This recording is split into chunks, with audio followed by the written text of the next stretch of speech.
All right, everyone. Thank you for coming back to see what's going on SPY. It's, if you come back here, it's like a daily narrative. Every day we kind of talk what's going on, talk about what's going on. And sometimes the days are important and sometimes the days aren't. What's an important day? Well, if the market gets to an important resistance level and fails, the market gets to important support levels and rallies. So this is today. It was a little bit of an up move and, whatever, but we're still kind of below this range here. I mean, if you were a day trader, you could have made some coin today. But in the overall scheme of things, SPY really didn't make that important of a move. Now, let me caveat that with I'm a swing trader. I look at things from the perception of days or weeks. Now, tomorrow is the last day of the year. Maybe there's some weird stuff going on because of rebalancing. But if we do move a little bit higher, expect to hit some resistance around this level here. Probably going to be some support again around 380. A little bit longer term if we start to move higher in the beginning of the year. And I'm not so sure we will, frankly. I think we could keep going down, but levels that were support become resistance sometimes because there's a lot of investors who bought at these levels who, now that the price is lower, regret doing so.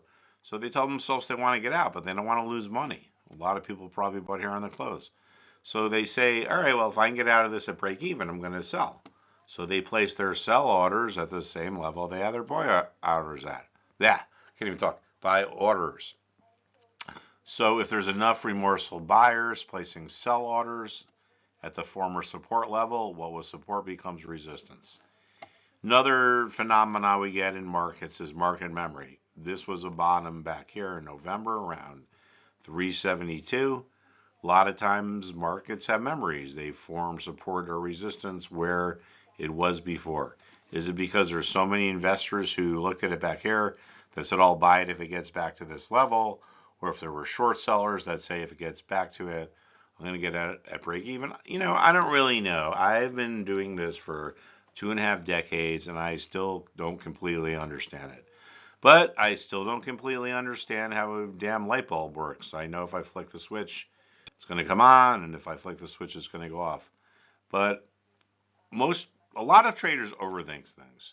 So at Stock Market Jobber, we talk about levels. What are important levels? Because obviously some levels are more important than others. Like, why is this level important and this level important, but not this one? And we talk about momentum and we talk about investor psychology. So that's it. Not so sure too much is going to happen tomorrow, but I will be back here and we'll talk then. And then we can talk about what's going to go on or what to look for in the new year. All right. Thanks, everyone.